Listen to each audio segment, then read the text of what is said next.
2 weeks until the NFL draft, and today we are in the trenches talking offensive line. This is Patriots Draft Countdown presented by Bud Light. Let's do it. With the fourth pick, the New England Patriots select.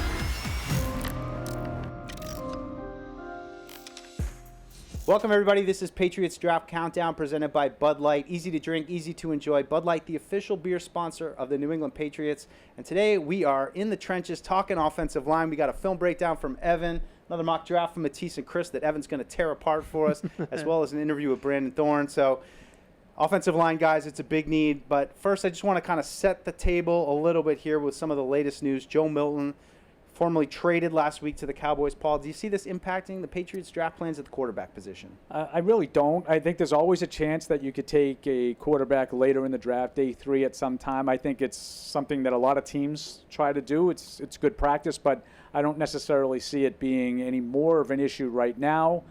My guess is somebody that's not on the roster at that position will be on the roster at some point during the offseason. I don't think it necessarily has to be a draft pick. What do you think? You have a couple names out there, maybe day 3 flyer kind of guys. You know, the one guy that sticks out to me that just sort of fits the backup quarterback mold is Riley Leonard from Notre Dame. Has some athleticism, so he kind of plays a little bit like Drake May, so you'll have that. It's clear that Joe Milton, it didn't work out in terms of his long-term view of his role on the team. So if you truly want a guy that's okay with kind of being a career backup, then that's tough. I think that's tough to find somebody that's truly going to come into the league as a rookie and say, well, I'll just back up Drake May for 10 years. Not everybody's wired like that. So I'm interested to see how they handle that. Is it just a camp arm and Josh Dobbs is truly the backup and there's really no competition there for the second quarterback spot? That's kind of where I'm leaning, is that maybe they have two seventh-round picks, right? A seventh-round pick, a UDFA flyer, something like that. What do you think, T? So you write the final chapter here for Joe Milton. I mean, it wasn't here very long, but, hey, he made some entertaining backflips, a couple big throws, and had a nice game at the end of the season. Yeah, we got some good content out of it. I would have liked to keep him maybe one more year. I don't think it would have hurt to keep him, but Paul said this before. It's never bad business to draft a quarterback. So if you take somebody 6th round or later, who knows? But I think Josh Dobbs will be number 2 this year. All right, guys, so this is the offensive line episode, and I just want to set it up with where the Patriots are at, because I think there's a lot of unknown factors right now with this offensive line. Paul, you said on Patriots Unfiltered this week, we signed Morgan Moses. You feel pretty good about your right tackle right now. After that, it's a lot of guys that they've drafted that haven't quite developed, unknown quantities. I mean, you can go right down the list with last year's 2 guys, Caden Wallace, Layden Robinson. 2 years ago, you had Sidney So. Michael Onwenu, feel pretty good about him, hopefully having a bounce-back year there at right guard, back under Josh McDaniels. But center James Bradbury, you bring him in and maybe replace David Andrews, still some uncertainty there. How do you see this whole position group line up? We know about the need at tackle. Yeah, I mean, obviously that's the number one priority is left tackle. I do like the idea of the competition they've created on the interior. I mean, Onwenu's probably going to be the right guard, but you're right. Garrett Bradbury's an option at center. Cole Strange is an option at center.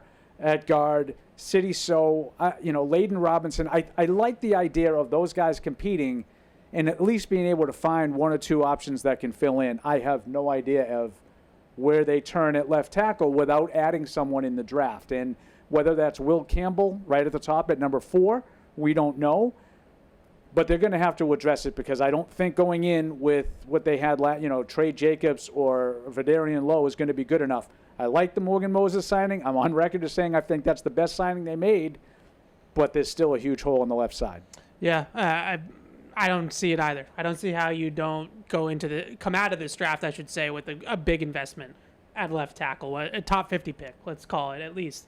And I wouldn't even mind if they took 2, right? If they double dipped in the 3rd or 4th round, kind of like they tried to do with receiver last year. So there's some names there that, I'm sure we'll kick around the rest of the show that fit all of those types of things. I think at left guard, I'm still looking at potentially another body in there too, as just competition. Let the cream rise to the top. And, there's some mid-round guards, the really strong guard class. That's probably one of the strengths of the class is interior offensive line. Not so much center, but guard specifically, especially when you talk about all the tackles that are probably going to switch to guard come the NFL. So, a Wyatt Milam, for example, Gray Zabel, we don't know about Campbell, right? Like all these guys, there's potential that they could play guard instead of tackle in the league. So it's a good class, and I wouldn't mind, adding another left guard type to this mix to see if maybe they can compete there with those other guys. Yeah, that's the biggest question to me because it's got a new offensive line coach, and again, I've been covered 6 seasons. There's been different offensive line coach every single season.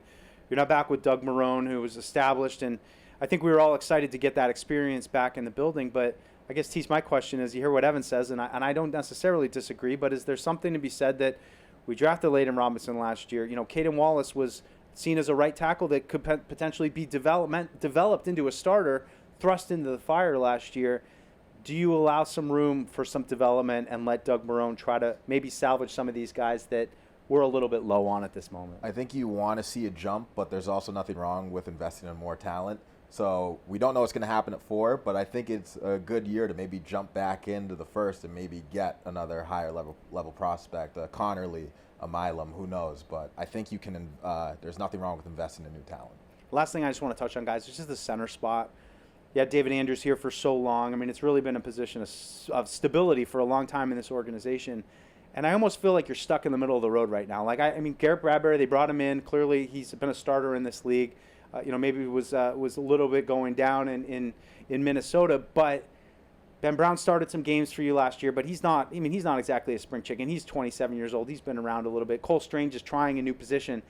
It seems like you said, Paul, you have some guys there, but do you really have a guy there? Yeah, and I didn't even mention Jake Andrews, who I think could be in that mix as well. No, they don't have guys right now that I think you'd say he's going to start at center, he's going to start at left guard. I think Owenu will be the right guard, but I do like the idea of strength in numbers there. And it's not like they're all complete unknowns. Cole Strange, former first-round pick, has played reasonably effectively when healthy. Hasn't been healthy enough. So that's the question with him. Layden Robinson, I think, has shown some power in the run game. A little bit questions in terms of his pass protection and, his experience levels. So I think they have the numbers, the bodies to be okay in the middle, but that doesn't mean I'm right. There's going to be these guys are going to have to go out in the offseason, in the OTAs, and then in training camp and earn jobs, and this is going to be true across the board. This is what Mike Vrabel's trying to create is competition everywhere, but none more so than those guys in the interior offensive line. Just give me one name of all these offensive linemen, not Moses, not Onwenu, but one name of that rest of that group that you're most interested to see that you think could be, a good preseason and summer from him would really solve some problems for the Patriots. City So. I'm really interested to see him back in this McDaniels, Bill O'Brien type of offense. I thought as a rookie he showed some promise similarly to Layden Robinson. And, left guard's been a natural spot for him going back to college. I think there's a chance that, we see a better player in this system, not a zone scheme where they're asking him to move a lot and they can block in a phone booth and get downhill and use his size. He's a big guy. I'm just interested to see if maybe he ends up all of a sudden rope-a-doping Layden Robinson and all, we look at it and say, well, this was what we thought maybe he was developing into as a rookie under Bill O'Brien, and now they get him into a similar system and it looks the same as it did his rookie season. I feel pretty good about Garrett Bradbury for the year at center. I think they have a bridge there at center. But, Drew Kendall from BC, that guy is, that's a boss. That's a Patriot, right? That's going to be tough to pass on, I think, at center. But I do feel pretty good about Garrett Bradbury for the season. Maybe not as a long-term center. I don't know how much he has left, but for 2025, they should be set there. All right, well, plenty to digest here along the offensive line. Lots of needs, lots of questions. Check out Evan's film review here of some of the best prospects in this year's NFL Draft. What's up, everybody? It's Evan Lazar. Welcome into the Patriots Draft Countdown film room. We are going to discuss a huge position of need for the Patriots in this year's draft today. Offensive line. In particular, we're going to talk about the left tackles, or the tackles in general, I should say. And obviously, like I just said, we know that this is a major position of need for the Patriots. Number 4 overall potential here, I would say, with Will Campbell, who we'll get to in a second. But I would also say here as well with Armand Membu, who we'll talk about after we get to Campbell. But let's get to the tape with Will Campbell and why he's such a promising prospect on the left side. Here he is at left tackle. And I just want to show you a couple different pass rush reps here against Kyle Kennard, who's a top 100 player. Right there, protects his edge. No problem, right? Just run him right past the quarterback. Now what Kennard's going to do is he's going to try to inside counter, right? So he's going to fake like he's going to go to the outside. We're going to cut back inside and watch Campbell's ability just to mirror him and just push him right out and keep the quarterback protected. And the last one here is really big. So let's go slow here because a big emphasis with Will Campbell is his arm length, right? We know his arms are undersized for the position, but I want you to see how stout of an anchor that he has. He has excellent core strength, and he's got that ability to use and maximize all the length that he possibly can have against speed to power. So if you pause it right there, you can see how he's just able to sit down right here and just keep guys out of his chest with that excellent extension of the arms there and keep his quarterback protected. And we have another arm extension, core strength, play strength element here with just this kick out block out on the edge. He's going to kick it out. He's going to open that area for the running back, and we're off to the races. So Will Campbell doesn't have those ideal measurables, but you can see the tape, folks. I mean, it's outstanding from top to bottom for Campbell in terms of the film. A couple other names that were worth mentioning. I mean, all of these guys are really worth mentioning, I should say. Now, Armand Membu, fantastic athlete, good film, top 10 prospect in a lot of ways in this class, but he's a right tackle, right? So we're going to put right tackle next to him here. Patriots just signed Morgan Moses. I'm not sure if they're really going to be looking for a long-term right tackle at that point in the draft at the top. The other two names, though, I think are important, are more in that day two conversation. I think Banks is going to be in the middle there. It's going to be tough for the Patriots to target him. But Josh Simmons, coming off that knee injury, let's see how far that makes him fall in this year's draft. And Josh Carnley Jr. from Oregon had a great end of the season, right? Championship game, college football playoff, extremely athletic tackle, very high-level pass protector, still young and can develop. If he's there for the Patriots at 38, I think you run the card up to the podium depending on what you do at number 4 overall. So that's the top of the tackle class. There's a lot of tackles on day 2 and early day 3 that might be of interest to the Patriots, but I'm still planting that flag in Will Campbell. He's going to be a great pro, might be inside, but he's going to be an all-timer in my mind. So that's your offensive line breakdown and your offensive tackles for the Patriots in this year's draft. Huge position of need. Thanks for watching.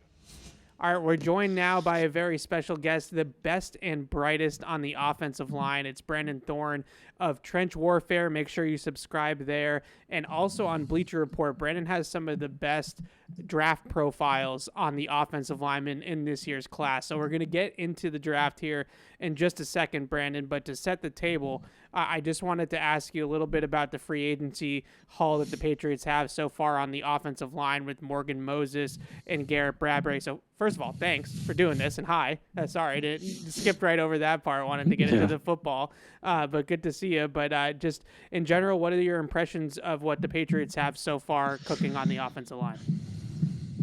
Yeah, I mean, I feel like, we'll start with Morgan Moses. To me, I really like that one because, to me, you have a surefire, short-term starter at right tackle who brings a lot to the table in terms of just reliability, playing hurt, still playing at least usually a solid level or better. And then if he's healthy for, an extended period of time, I think you have a really underrated right tackle. And the reason why I like that too is because it really, to me, it solidifies the entire right side of the line with him and Onwenu, keeps Onwenu at his, most natural home at right guard and just solidifies that side. So I just look at that as a plus across the board. It makes a lot of sense to me why they would do that one.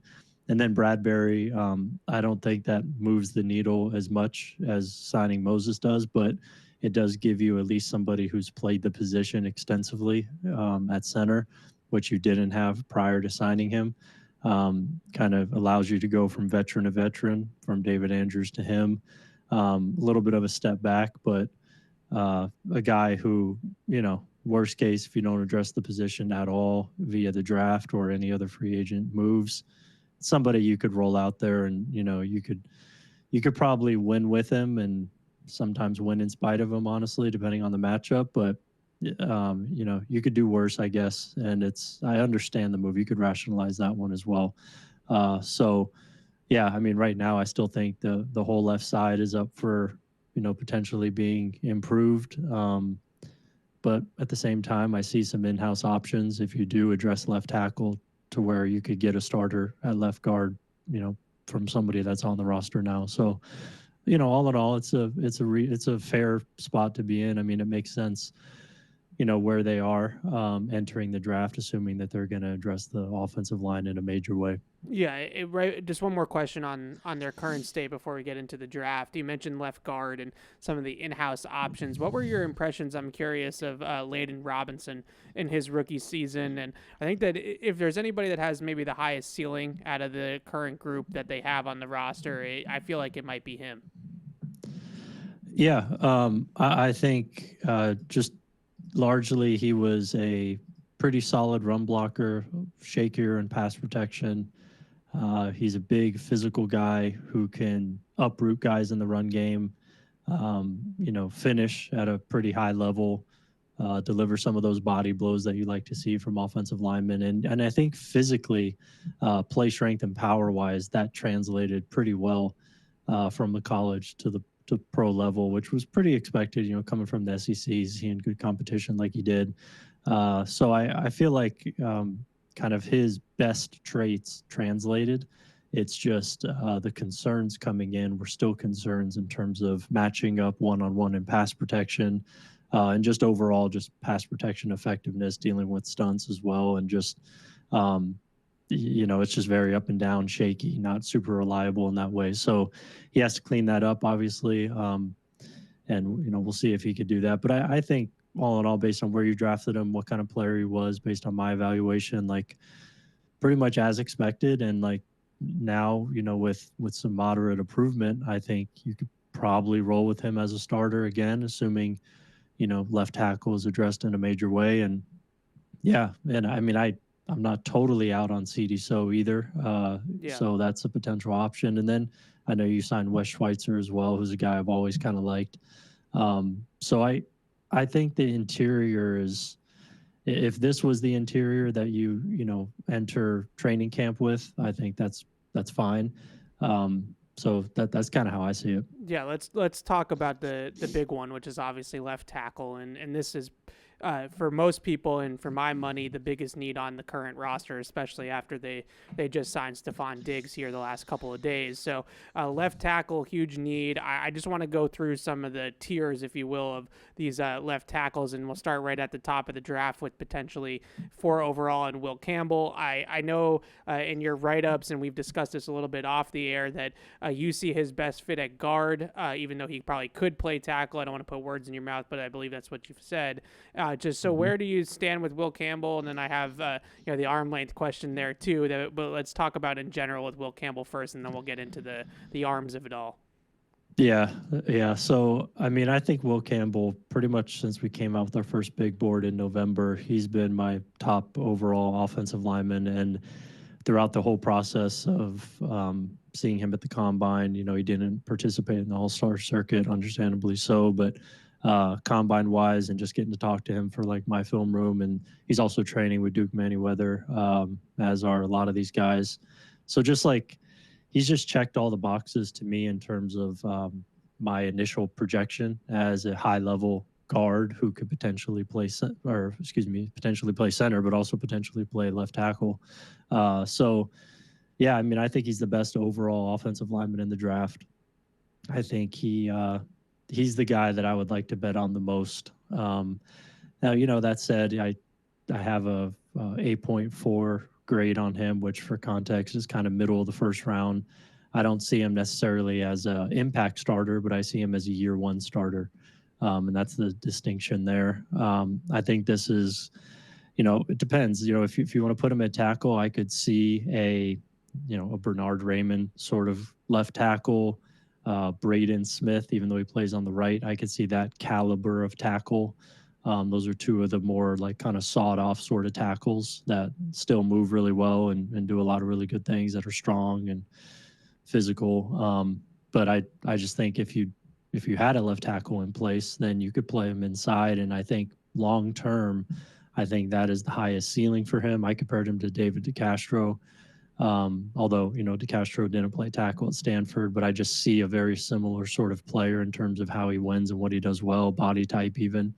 But to me, he more so than anything falls into that bucket of, and this isn't a knock either, to me at least. I know some take it that way, but a very good college left tackle who is kind of in that pipeline to me, ideally, to kick inside as a pro. And I mean, most oftentimes the best guards that we have in the league are collegiate left tackles who are really good.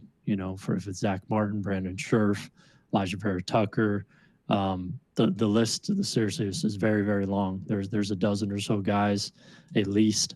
So that's to me how I really see him. Now, a team like New England that doesn't have a left tackle, on the roster. To me, yeah, you try him at left tackle first, and then you see where it goes from there. So, but he just checks it, like in terms of my film evaluation. Like I think his balance is really good on contact, through contact. I think his play strength is really good. He has power, that's good. He's really athletic. He does a lot of things well. The reason why I see him projected inside, the length. We kind of knew that in the spring. Right. That he was going to, barely hit 33, if that.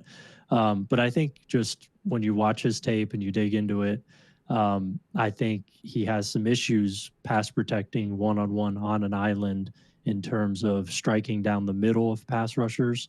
And when you don't have very good length at all, that can get exacerbated in terms of creating a short corner for pass rushers to access and turn the corner on him quickly here and there. It's not like a major issue, but I think that could be just increased at the next level. And then he also kind of drifts, oversets a little bit, kind of, soft inside shoulder.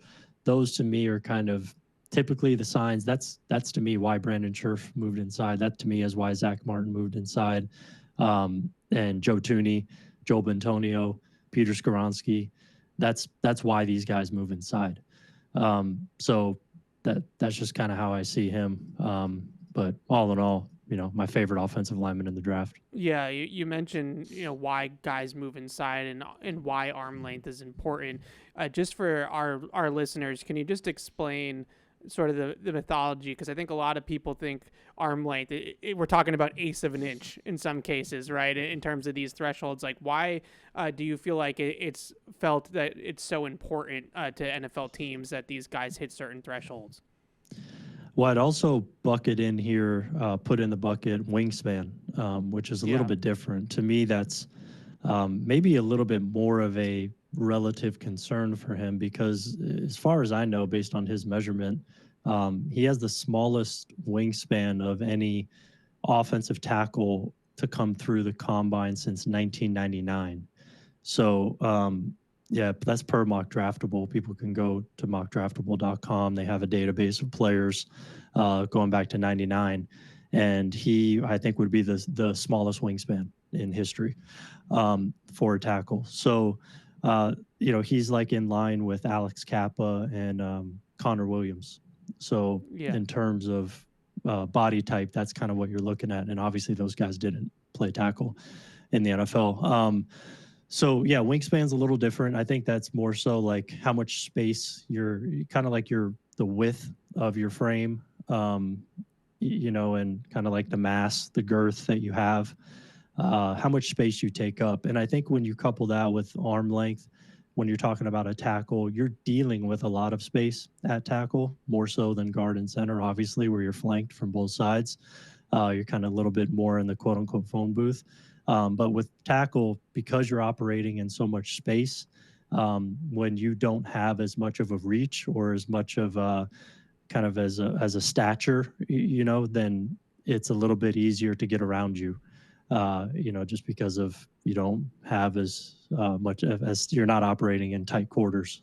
So it's razor thin, margin for error when you're playing offensive line in the NFL or playing any position, but especially offensive line and especially offensive tackle. So I think that's why it matters. But at the same time, if your hands are really good and your technique's really good, you can overcome that, as we've seen with some of these guys with similar arm length and wingspans.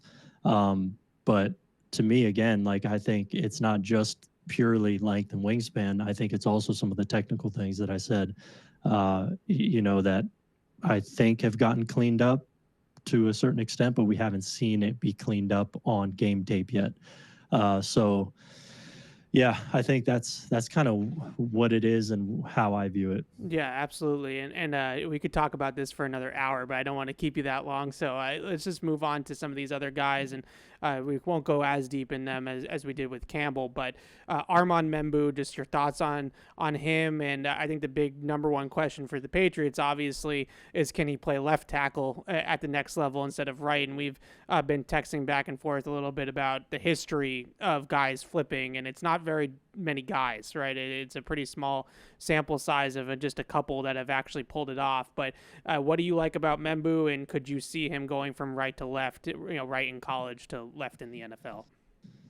Yeah, I mean, we saw J.C. Latham and Taliese Fuaga do this last year. But aside from them, I think you have to go back to like Jedrick Wills is kind of another example.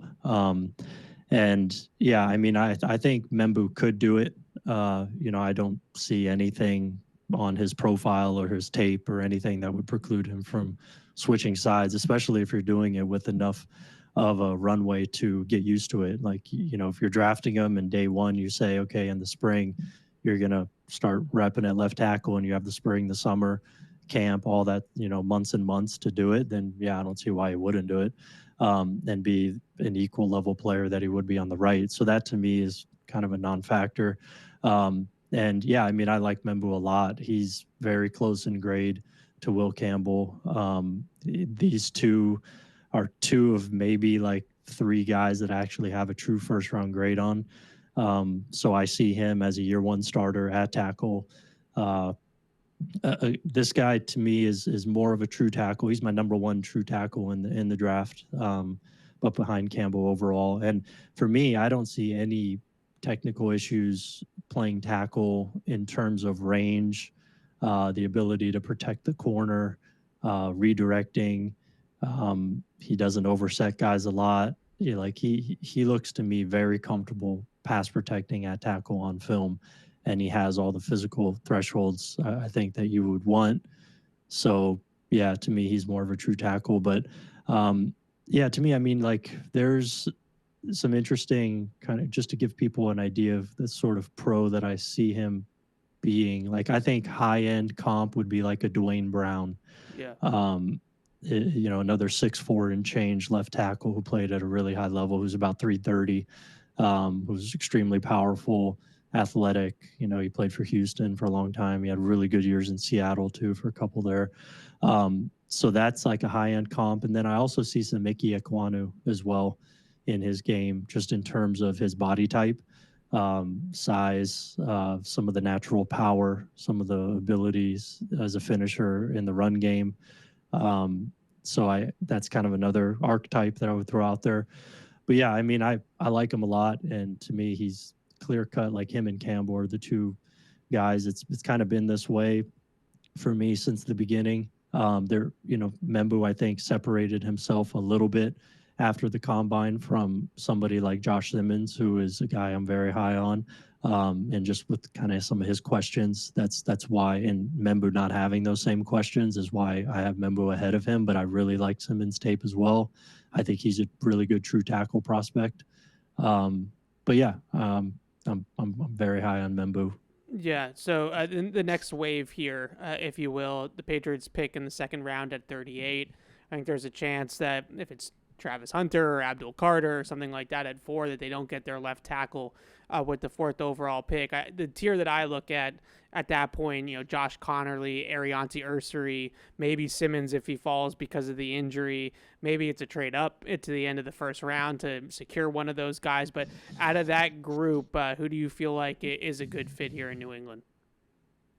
Yeah, I mean, I really like Josh Simmons. The thing is, I think you have to start with kind of the caveats first. I mean, 5 games in 2024 before tearing his patella tendon. He looked like a very different player compared to 2023. He was much better, improved in a lot of respects, from his stance to his technique. Everything was kind of shifted and changed for the better. which I confirmed with him on the film room I did. He did a lot of work, and it showed. And he was dominant, I thought, through the 5 games that he played. And part of that is he didn't see great competition. Michigan State and Oregon, he had about 20 or so snaps in the Oregon tape, was the one he got hurt in. So you see, but there was some really good stuff even in that small sample. And then the Michigan State game was probably the game where he faced the best edge rusher he saw, and he was really good in that one. To me, like when you first turn on the tape, though, like he's the guy I got the most excited about probably watching anybody this year, and that's what made it such a bummer when he got hurt, because I was expecting him to really like just rise throughout the process. And I didn't watch him in 2023 either until after the fact.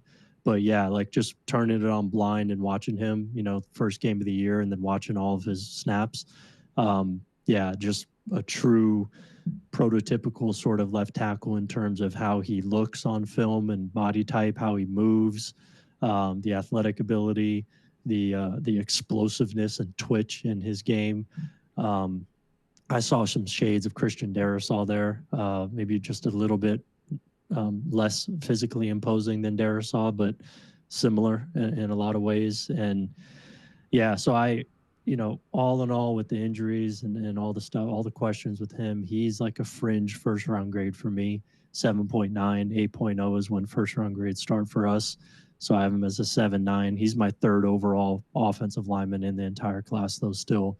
But I couldn't quite get there on a surefire first round grade. But I think if you could get him at the tail end of the first, or certainly in the second, I'd be all over that one. Yeah, I feel like if that injury didn't happen, then we might be talking about him at 4 overall for the Patriots as the top left tackle in the draft. So it was a bummer to see that. But you said it. He was absolutely dominant in those 5 games that he played. All right, so let's go into the sleeper category here, maybe a little bit later on in the draft on day 3. Are there any tackle prospects that you think could end up developing down the line and be sort of steals of this draft? Yeah, there's probably a few names I'll throw out there. I like Charles Grant a good amount from William and Mary. He's a guard candidate, but I think he could probably stick at tackle. There's some shades of Teron Armstead there, coming out of college to me, small school, maybe not quite as physically dominant as Teron was, but never really challenged physically either on film. And I watched a lot of him. The thing about him that I really appreciate is his ability in the run game to operate in a zone-heavy scheme that he did at William and Mary. Just the backside cutoffs for him, first of all, are awesome. That's something that you don't see a whole lot, especially from small school offensive linemen, where the technique is just so sound and consistent, and he has a lot of like burst and quickness to execute at a very high level, climbing to the second level, leading out in space. So I think in the run game, like he's a pretty polished run blocker, especially considering his small school background. And then I think in pass protection, the way he moves is a really good sort of foundation to work with there. So yeah, I like him, kind of round 4 range is probably where I like him ideally. I think Chase Lunt is interesting from Connecticut, who's a taller guy than Charles Grant. He's like 6'8", but another heavy zone scheme guy he's a little bit more erratic in terms of his body control and sustaining skills than Grant, but he's very twitchy, explosive, moves well, and he has a lot of really good tape in terms of as a run blocker. Those two, I think Miles Hinton is interesting from Michigan, left tackle, Stanford transfer. This guy, he's a bigger guy than all these guys in terms of weight. He moves really well, though. He's maybe the most talented Michigan offensive lineman to come out in several years, in my opinion. I haven't been super high on the Michigan guys. They've had really good collective units over the last few years. They won 2 Joe Moore Awards, but they just haven't had like a dude. And I'm not saying that Hinton is a dude, but he has bloodlines. His dad was a perennial All-Pro offensive lineman. He's big, natural power, and he can get out and run and like lead in the run game. I'd love to throw a dart on him on day 3. I think Anthony Belton is interesting later on day 3. Like this dude, like I think he's like 6'6", 6'5", 330, 340, carries it really well. A lot of natural power. Not very reliable in pass protection, but he's the sort of guy that you get into a building and you allow him to develop, see what happens. I mean, he has the physical talent, I think, to one day start some games at tackle. So those guys stand out, and then there's more dark horses like Logan Brown, maybe undrafted, late day 3 that I think is interesting. John Williams from Cincinnati too is kind of interesting to me, although he might play guard. So like there's some interesting guys, down there. Especially if you're talking like rounds 5 through 7. I mean, I would love to draft one of those guys. Yeah, Charles Grant is a good one because you don't. When you see guys from William and Mary at that level, you want them to pop off the tape and be different than the guys that are around them. And when I watched him, I was like, all right, that's the NFL player that's going to get drafted, on the offensive line there. Is pretty obvious. Brandon, as you guys can tell, is an encyclopedia with this stuff. So give him a follow at Brandon Thorne, NFL, Bleacher Report, Trench Warfare. Brandon, thank you so much for your time. Yeah, absolutely. It's my pleasure. Thanks for having me. Anytime. What's up, everybody? We're back again for a mock draft segment on the Patriots Draft Countdown podcast. Matisse Bauman here with Chris Cassidy. We're joined by Evan Lazar. Hey. Guys, today we are doing a joint 7-round mock. We're going to let Evan get a little reaction to this. This is genuine. I have not seen Yeah, this this mock is draft. this 100%. Tease and Chris Yep. mock here. Yeah, Okay. so, Evan, before we start, we did no trades. Good. And That's the right way to do it. when we get to, so before I get into pick 1, pretty much there's been some rumors that Carter Hunter won't be available. So we acted like they weren't on the board. Okay. And with that, let's get into it. Pick 1, Yeah. Will Campbell, Yeah. LSU, or at Not number bad. 4. Second round pick, Egbuka from OSU. Okay. Pick 3, Jack Sawyer. Yeah. Pick 4, Carson Schwessinger. Okay. Sorry if I mispronounced that. Linebacker. Pick 5, Gunnar Helm, tight end, Texas. Pick 6, DJ Giddens, running back, Kansas State. Pick 7, Seth McLaughlin, Ohio State. Pick 8, Kobe King, linebacker, Penn State. And pick 9, Jimmy Horn Jr., Colorado. That doesn't surprise me. The Yeah, last pick yeah. is the least surprising Yeah. pick out of all of those.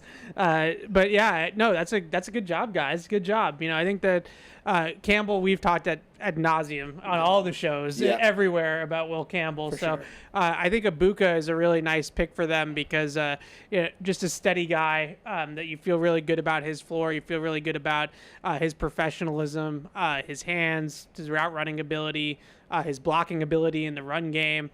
He's going to make an offensive coordinator very happy because he's going to be plug and play, easy to scheme, easy to work around in an offense. You do worry a little bit about speed, long Yep. speed and ability to separate over the top. But my comp for him has been Jackson Smith and Jigba. I Yep. just think he's Just gonna say that. Yeah. just a glider. He's just a smooth criminal. It's Yeah. also crazy because he's done so much, but he's been overshadowed by so many great receivers. But he Right. holds the record right now for Ohio State, so he's Yeah, definitely he's not been a there. scrub. Yeah, he's been there for a long time. Yeah. You hear a little bit of Robert Woods with him too. Like Yep. just one of those guys that's going to do the dirty work. That's going to go into the dirty areas. It's going to go over the middle of the field, catch everything. One Really of my solid player. One of my favorite things about Egbuka is that he's kind of like a route creator. Yeah.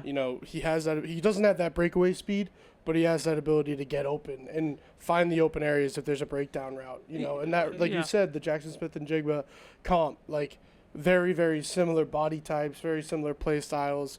Obviously, both went to Ohio State, but that's one big thing with Egbuka is how much he can really extend the play. Yeah, he's got 6 gears in the car, right? And I think that's something that is underrated about receiver play in general is those guys that can really change speeds mid-route and sort of set up defensive backs. So it's a good pick. Yep. So then we had Jack Sawyer, and this was a bit of debate when he came up on the board because there were some other edge rushers. We had Stewart from Michigan was there. That was kind of Yeah. the big debate, but Yeah. Sawyer was the option we went with. So I like both those guys a lot. I've gone back and forth with Josiah Stewart just because of his size.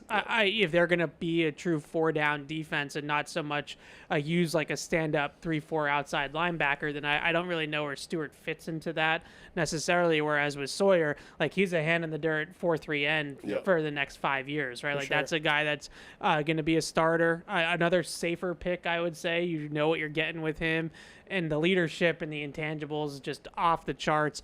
My comp for Jack Sawyer is Mike Vrabel. Like I really feel like Perfect. He's a Vrabel guy and sure. I'm not saying that, like, I know they both went to Ohio State and they both are captains. Yeah. And no, but it really, when you watch them play, neither one of them are going to wow you with explosiveness or athleticism or like be the most twitched up guy on the field. Yeah. But they know how to play football. They're smart. They're intelligent guys in the football field. They're great leaders. I'll never get the image out of my head with Sawyer of him in the middle of Ohio State's huddle before the national championship game. All eyes on him, and he's just in the middle rallying the troops, getting everybody ready for battle. Like, that's Jack Sawyer. And I think that's the culture that they need to start building here in New England. I 100%. think that's what Vrabel wants to start building here. You need that guy that they can look to in those sort of situations. So, I mean, you kind of hit all the stops there. I agree. All right, so next we had Carson Schwessinger from UCLA, linebacker. Thoughts on that there?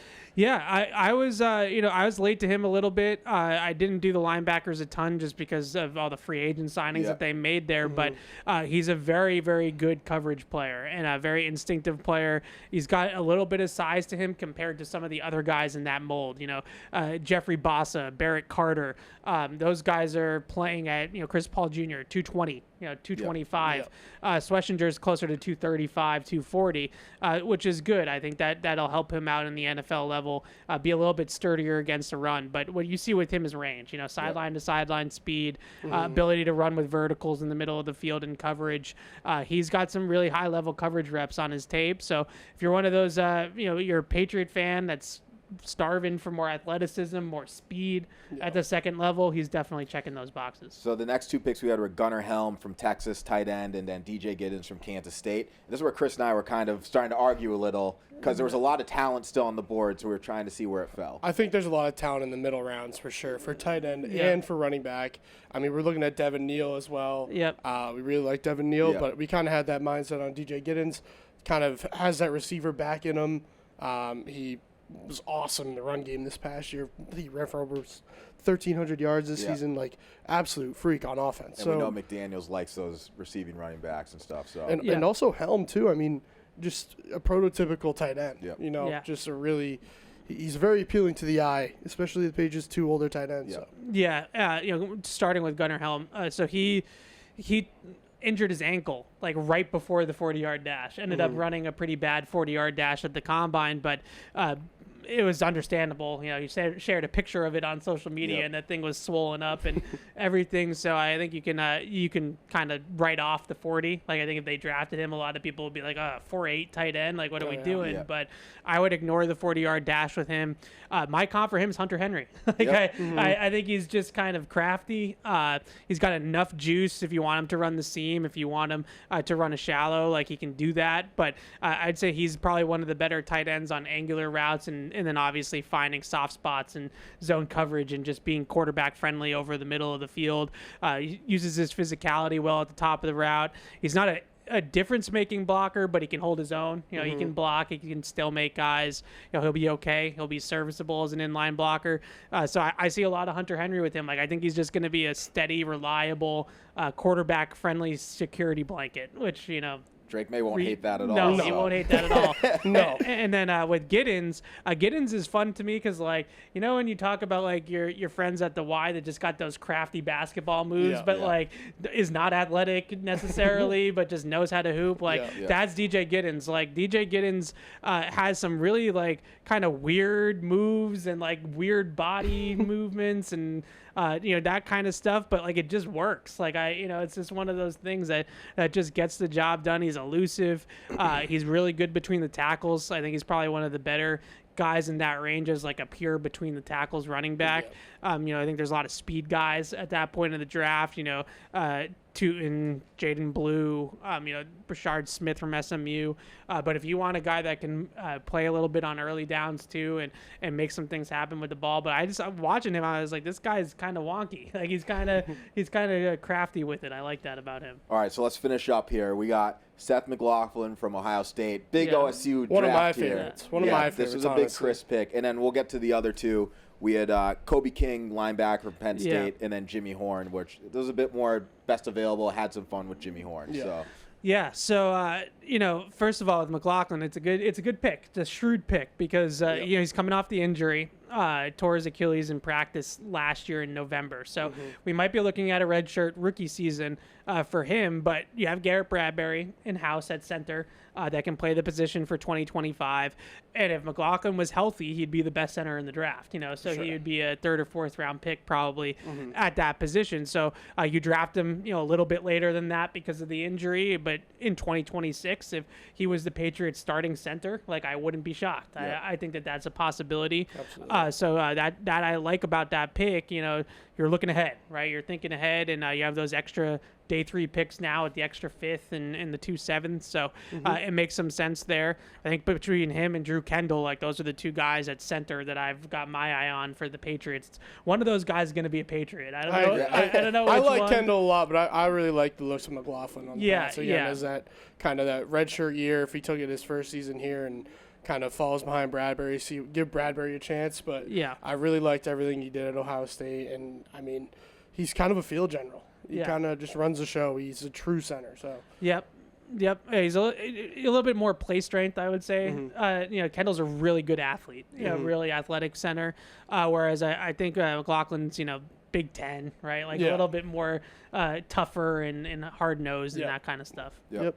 And so Kobe King, linebacker, that was kind of just best player on the board. Yeah. And then we had some fun with Jimmy Horn. You know me, I like Coach Prime. I don't think there's anything wrong with picking up another receiver at the end, how they pan out. He's fast, right? You're gonna have that. You're gonna have a 4.3, high 4.3s. I would say is probably realistic. I think his pro day was like 4.35, and I was like, I don't know if he's that fast, but I think 4.4 flat to 4.38 is probably a good spot for him. And if there's one thing that I know for sure that Drake May can do, it's throw the go ball. So if you get him as many go ball receivers as you can, there's nothing wrong with that. So you throw a Horn in there with Keyshawn Boutte. With Javon Baker maybe, and try to compete for that vertical stretch type of role. He's sort of like a jitterbug. Yeah. That's the way I would describe it. He's kind of a jitterbug out in the open field, kind of moves his feet really well, obviously has a ton of speed, and I think, it's an appealing pick. I don't know if they're going to take him there. Yeah, it's just, let's have some fun at the end of the draft because like Evan said in the past, we need a fairway draft. I think we kind of hit that. Yeah. Touched up upon everything. Yeah. So what letter grade would you give the Chris and T spot? Yeah, overall. I think what you said is fair. Like it's a good fairway draft. It's a good realistic draft. I see a lot of mock drafts, and I'm not trying to throw shade, but I see a lot of mock drafts where people are taking guys that are going to go 2 rounds earlier, something crazy. This one I think is more or less realistic. Ibuka might go a little bit earlier than 38. That might need to be a trade up, but in general, I think all these guys are going to be NFL players, right? And Will Campbell will hopefully be better than that, but Ibuka, Jack Sawyer, Schlesinger, like those guys are going to be good to quality starters, I would say, in the NFL at their respective positions. And in this type of draft, that's what you're going for. I think we all want to see them hit on like an all-pro caliber player, like they did a couple years ago with Gonzo. But realistically, I think that this is what we're looking at. Awesome. All right, Chris. B plus. B plus. We'll take that. Plus. Wow. Yeah. We'll take B that. plus. For a fairway draft. Yeah. A B plus. That's better. Yeah. That's you're playing on the greens. We'll take it. Well, Evan, thank you so much for joining our little mock draft thanks, segment. Ev. Guys, we're going to go to the offensive line next, where we'll talk about Will Campbell and maybe McLaughlin as well. So let's get to that segment next. We're here talking the offensive line, and guys, I'm going to say that this might be what we're most qualified to talk about because, Chris, I don't know about you, but I was an offensive tackle in high school here at my 195 pounds. Did you play a little O tackle too? Little guard, little guard, little center. Yeah. Of course, derailed by the foot injury, but don't want to get into details. See, it's guys your size of why I gave up football because I was not big enough to be a tackle. So Jokes aside, though, it's a big position to need for the Patriots, and we're going to touch on guards. We're going to touch on a little bit on centers as well. Yep. Just off the top, though, I'm going to start with you, Chris, just real quick. Offensive tackle, offensive guard, center. How would you rank those positions of need for the Patriots? I would say it's 1, 2, 3 has to be tackle, centers, guards. I think you have a lot of guards right now, a lot of young guards that you're working with currently. You want to see kind of what you're going to do with Cole Strange as well. So you have that in there in play. City So still on the team. You know, a lot of guys that you've been working with over the last couple of years. You want to kind of see what you can do with them. But for me, I think obviously the release of David Andrews, important fill there at center. And, of course, I mean, they don't have a left tackle. And I think that just has to be your point of emphasis. Yeah, you teed it up, Chris. And, Evan, this is it. We're finally the moment in Draft Countdown where we're going to talk about Will Campbell. All right, now we've talked about Will Campbell ad nauseum. I was going to say, finally. I mean. To this point, but this is the official Draft Countdown discussion of Will Campbell. And I know we're going to talk about, but let me just set the stage a little bit. I mean, this guy's been starting at left tackle since he was a freshman in high school. He's two-time All-SEC. He is highly, highly athletic. But he has some questions about his length, I've heard. Is that correct, Evan? Is that how you would put it? You might say that, Mike. You might say that. I think the biggest thing on the pro side for Will Campbell as a tackle, he wins with his feet. He's not trying to win with great size or great length. He wins with his feet, and he is a fantastic mirror in pass protection with his feet, inside, outside, really protects the edge very, very well. But when he does get his hands on people, he's got cinder blocks for hands. He's got very strong core, and he's got that ability to get your hands inside and really end reps quickly and control blocks and things like that. I think some of the concerns that people have with the length are valid in some respects. You see at times that he'll drift out to his pass sets trying to get guys off his outside shoulder, and that will open up the inside. So you see a lot of inside moves get to him at times. But what I don't see a ton of is bull rushers or edge rushers on the edge, getting that speed to turn the corner. I think he protects the corner pretty well. But you have to understand that there are limitations that he's going to have to work around with his arm length. But at the same time, he's the best blocker in the draft. I have had him as the number one offensive lineman from wire to wire here in this draft process. And I think it's by a pretty wide margin, I would say that he's the best offensive lineman. Just to jump in on it, with the arm length, I've never been a full believer in that. How long are your arms, Chris? Did you ever have a We measure? actually did do a measure. Yeah, I have 30-inch arm length, so I could not be a left tackle. That's why you were inside. But that being said, I mean, Will Campbell, like you said, he's been playing left tackle his whole career. He knows how to play the position. And arm length at that point, he's already been doing it. Yeah. It shouldn't be that much of a discussion. I know it is important to talk about, and obviously the NFL defensive ends and edge rushers are much different from college. Just different beasts on that side of the ball. But he knows how to play the position. I think that's what's important most. And I mean, Travis Hunter and Abdul Qadir are on the board. I really think it's hard to not go Will Campbell. Yeah, and he did it in the SEC too, which, of course, right. It's a badge of honor for Will Campbell. The other guy I really want to highlight before we kind of start grouping players a little bit is Armand Membo. Mm-hmm. Blew up the combine, 3-year starter at right tackle, 6'4", 332, built like a right tackle. Some maybe discussion now, could he possibly move to left tackle with his athleticism? Doesn't have the ideal length, I would say, height problem for him. But Ev, he blew up the combine, and after we got back, all of a sudden we had mock drafts popping up with Membo being the pick at 4th overall. Yeah, when you watch his tape, too, the movement skills and the athleticism show up all over the film, especially in the run game, I would say. He's really good at reaching blocks on the line of scrimmage, hook the front side end, pull him inside and allow those runners to get the corner. He can get up to the second level. He can combo. He can hit somebody on the first level, get up to the second level on a corner or safety or linebacker. So he's really talented, and you can see that. And pass protection, gets out of his stance pretty well, slides pretty well. I think the one thing that I had hesitation with him on his game tape, first of all, as a run blocker, can get a little overzealous and get a little bit overextended, and let guys, backdoor him and things like that. But in pass protection, there's not a ton of NFL-style dropbacks on his film at Missouri, particularly last year. They run a lot of moving pockets. They chip a lot with their running backs and tight ends coming out of the backfield, so they don't necessarily put their tackles on islands like you saw with LSU and Will Campbell. So when you're trying to translate him to left tackle, do we have enough evidence that he can pass protect on the blind side at a high level to keep Drake May clean? I don't know if we necessarily have that. It's probably a little bit more projecting for Membu in that respect than it would be for Campbell. To kind of go off of that, Evan, too, I mean, you already kind of made that the kind of trial and error with Caden Wallace, of course, primary right tackle at Penn State. Tried him on the left side. He did get hurt, so you don't know exactly what he's capable of there.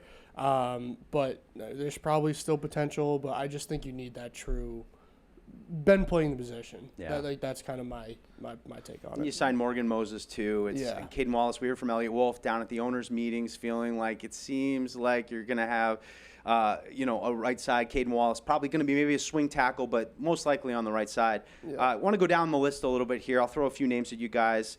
Names we've heard a lot, though, over the course of mock draft season, which, of course, plenty of mock drafts out there. You want to go find one. But between Kelvin Banks, who was maybe in the conversation early on with Will Campbell up near the top, Josh Connerly, another guy who's seen plenty of mock drafts, very athletic, Ariante Ursary, just three popular names. And the last one I'll throw in there is Josh Simmons, who could possibly be the best left tackle eventually in this class if he didn't, get hurt this past season. Was off to a really promising start. Stat I saw on Josh Simmons, only allow, just highly athletic, big, but a little bit of a projection there. Maybe not what the Patriots need for some immediate health. Just overall, when you look at that group, Ev, what do you take away?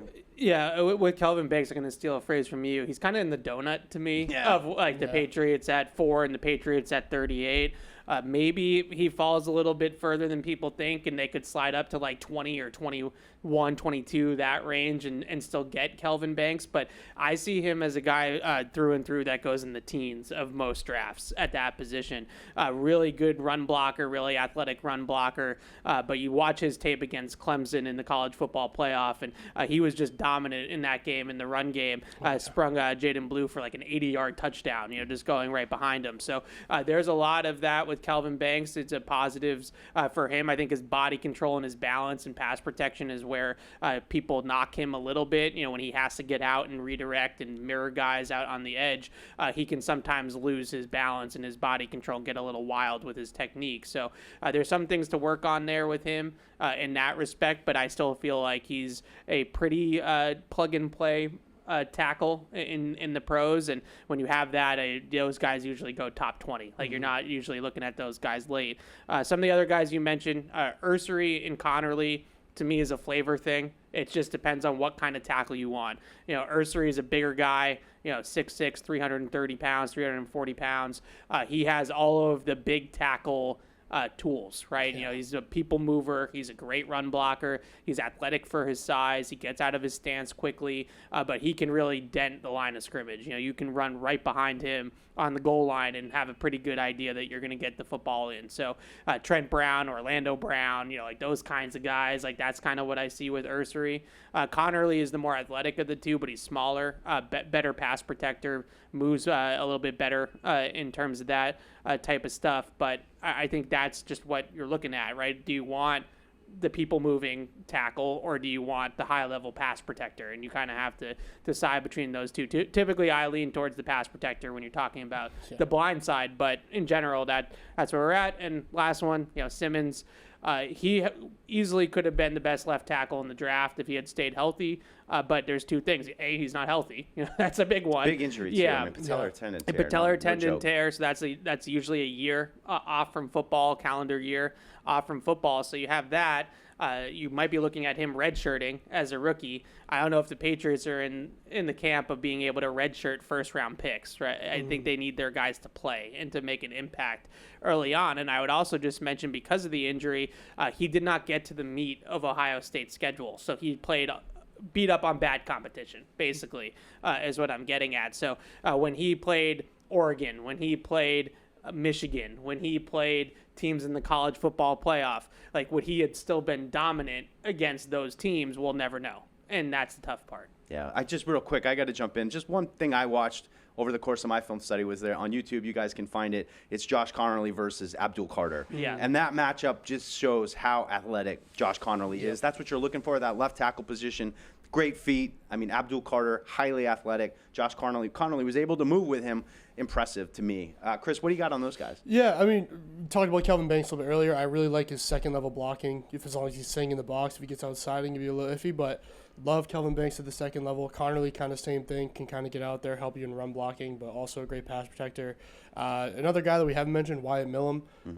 He's been playing left tackle, I think 33 games straight at West Virginia. So, you know, he's really comfortable there. Another guy, really great in pass protection. So I think, as we've said time and time again, you need that, I think, primary left tackle. You know, that's what you're looking for. You saw Millen down at the Senior Bowl, right? Yeah, so Millum, I think, is going to play guard Yeah. at the next level. He's a little bit shorter arms. I know we had talked about that with Will Campbell, but his arms are in the lower end of the 32 range.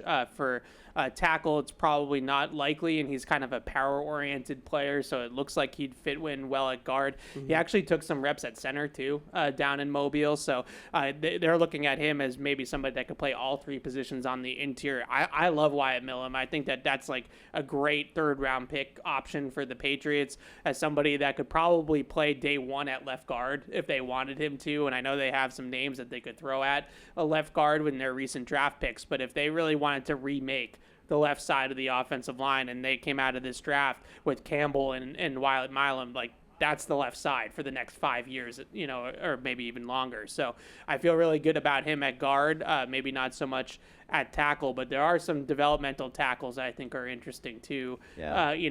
Charles Grant from William and Mary, a really great athlete, probably has to be remade in pass protection, but an awesome run blocker already, just pops off the tape, against that level competition. Anthony Belton from NC State, another guy that I think can have some tools and has some upside, maybe as a developmental player. And I know you were going to mention Logan Brown. Yeah, Kansas. Yeah, a little bit of raw, the big, all the size, all the measurables, just raw one season as a starter. Yeah, and he had some issues at Wisconsin that they'll have to vet off the field.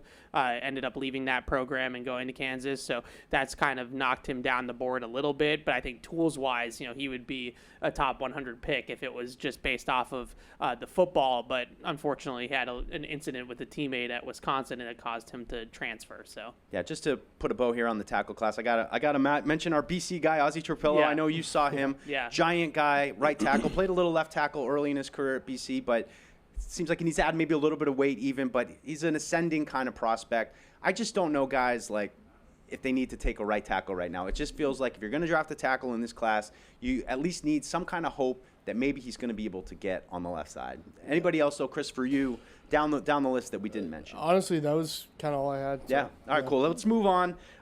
Just guards and centers, and you guys, you said at the top, Chris, a lot of guards on the offense. You're hoping that some of those guys work out. I mean, they've thrown a lot at the wall over the last few years at that position. Not a lot right now you feel confident about that, we're all set with Layden Robinson there. I think personally I'd love to see Layden Robinson work out at left guard, and we don't have to think about it. But, again, they're going to have to prove it on the field. Just a few guys, though, to throw out at guard. Gray Zabel, outstanding athlete, lower-level school, North Dakota State. But another guy you saw at the Senior Bowl and probably a first-round pick. Fantastic, like just a fantastic football player. I see a lot Played of all five positions. Yeah, I see a lot of Joe Tooney in his game. He's probably going to play guard after playing tackle mostly in college. But there's a really good track record of moving left tackles from college to left guard in the pro. Zach Martin, Joe Tooney, Brandon Sheriff, Elijah Vera Tucker, like the list goes on. And I think he's next. He's going to be next in that line.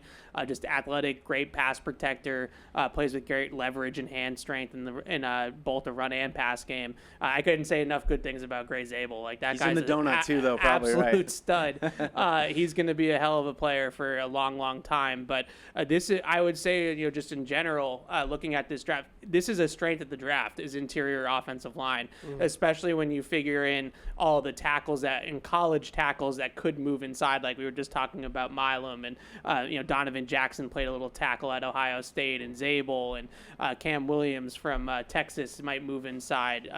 Campbell obviously might move inside. So there's a bunch of guards in this draft that are really, really appealing. It just is a matter of how early do the Patriots want to jump on a guard, and they do have Robinson and Strange and some guys that they've already picked early the last couple years, but I think a lot of those guys in this draft are better than some of the guys they have currently on the roster. Chris, before I go, I'm going to throw one more guy in the mix. Tyler Booker, Alabama. I'm almost only putting him on right now because his quote thing with Combine is he loves taking the love of the game away from people. Yeah. Just that Mahler mentality. That to me screams Mike Vrabel. Yeah. I heard him say that. Then I turned on the tape of him, and he's just running it full, knocking him to the ground. Really tough player. Yeah, I mean, Tyler Booker, he has a natural football power. Like, he lines up on the field, he's gonna hunt you down. That's the offensive line mentality. Like, you're gonna line up in front of me, I'm gonna beat you off the ball. That's just how it's gonna be. The other two guys I want to mention, Georgia guys, Tate Ratledge and Dylan Fairchild, both really solid guards. Fairchild, both of them better in pass protection. Fairchild kind of hit stalemates at the front of the line on run game. Want to see him work on the footwork a little bit more, but I would say those two guys are really solid. Yeah. One more I just will throw in there, Donovan Jackson, who went over to left tackle for Simmons when he got hurt. Yeah. Another guy who's probably first round pick, top 50 pick, plug and play kind of guy too. Yeah, really smooth. Just you see the way he moves, I think definitely fits more guard. Just the body type and the play style is more guard than tackle. But you mentioned Booker, and I wouldn't rule Booker out at 38. He did not have a great combine. You don't see guards typically drafted high in general, but especially guards that aren't great athletes don't get drafted high in general. The amount of business decisions that people made when Booker was pulling up to the second They wanted and to third keep level. their love of the game. Literally not a single person wanted to get in front of that freight train. Like, it was incredible to watch the amount of guys that would just start backing up. Like, all right, yeah, you got it, dude. So downhill run game at Alabama. Like, they love pulling guards. They love smash mouth football in Tuscaloosa. Josh McDaniels loves smash mouth football. That's a Patriot guard. Like, that's a Patriot guard. So I could see him. Good shout with Fairchild. I loved his tape. I thought he's kind of underrated in this draft. Former college, high school wrestler, I should say. He went 162-0 in his high school wrestling career. Never lost, which is incredible. Two-time state champion. And you can see that, on his tape, just the way that he can grapple with guys and leverage guys and things like that. So he's a really good blocker, really versatile, can do a bunch of different things. So I could see him being an option, too, at left guard. All right, lastly, let's just move on to the center position. Always really hard to project. These guys are not usually the top, first few rounds of the draft. It's more very specific need, very specific player that you're going to be selecting. I just want to throw out Seth McLaughlin, who won the Remington Trophy as the best center in the nation. And, of course, keeping it local, Drew Kendall, son of Pete Kendall up at BC. Ev, I know you saw him as well at the BC Pro Day. Yeah, those are two guys that I would look at center, and I'd also just mention some of these guys that we talked about moving inside. A lot of these guys are taking reps at center during the pre-draft process. Zabel, Milam, both did it in the Senior Bowl. So is there a chance that one of those guys ends up at center long-term? I would say yes, but those are the two true centers. And McLaughlin had a bad injury last year at Ohio State in practice, unfortunately, tore his Achilles. So he's injured just like Josh Simmons, so you're kind of getting into that same conversation there with him. But maybe you do get him now later on day 3 because of the injury, and you stash him behind Garrett Bradbury for a year, and maybe he's your center in 2026. I don't hate that. And Drew Kendall just makes so much sense for them. Doug Marrone was there last year, the Patriots offensive line coach. Bill O'Brien and Josh McDaniels' offenses are very adjacent. Center, obviously a big mental load on the center, and I feel like that would be a seamless transition for him into those two playbooks. So I think that makes all the sense in the world, but he's getting a lot of buzz right now, and he's starting to climb the board a little bit. So I think you're looking at mid-day 3 for Drew Kendall. Got any centers, Chris? Yeah, I just want to touch on Drew Kendall a little bit longer. I mean, his awesome mobility as well, Yeah, and his very ability athletic. to get outside on screen passes and kind of lead the charge. Like, that's huge, especially when you need the speed at center as you're the third guy out there. You gotta be out front. So I really like Drew Kendall, but just a couple other guys. Jonah Monheim, USC. He has a great first step there. I really like Eli Cox out of Kentucky, kind of SEC, one of the SEC D tackles. So he has that going for him. He has really great speed. Also really good second level blocker on the run game. Kind of needs a little more help in pass pro, but I mean, again, you like to run the ball here in New England, especially with Mondre and Gibson there in the backfield. So there's that upside. And Maurice Smith out of Florida State. All right, well, that's going to cover the offensive line. Big position in need, of course, starts with the tackle position. Could be a Patriots potential pick at 4th overall. And that's going to do it for this edition of Patriots Draft Countdown presented by Bud Light. Only one more pre-recorded episode to go, and in that one we're going to be talking about the wide receivers, the tight ends, and the running backs. It's a fun one. It's the one we all look forward to, and that's why we saved it. This was the one we looked forward to. Well, no question left tackle is a big need, but also to tease our final show, we're going to be live on draft day. Of course, at night we'll be live with the PU show, but earlier in the day, about 1 p.m., we'll be running a live show here, the final Patriots Draft Countdown. Have some fun as we're all waiting for the draft to start. So thanks for tuning into this episode, and we'll be back next week with another one.